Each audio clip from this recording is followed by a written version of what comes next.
أعوذ بالله من الشيطان الرجيم.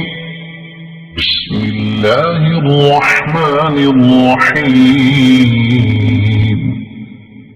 قل أعوذ برب الناس، ملك الناس،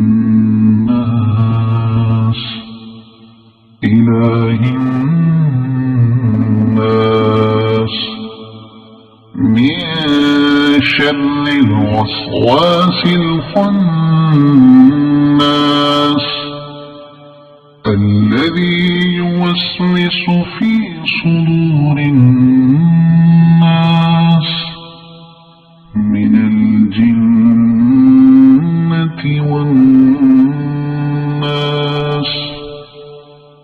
صدق الله العظيم.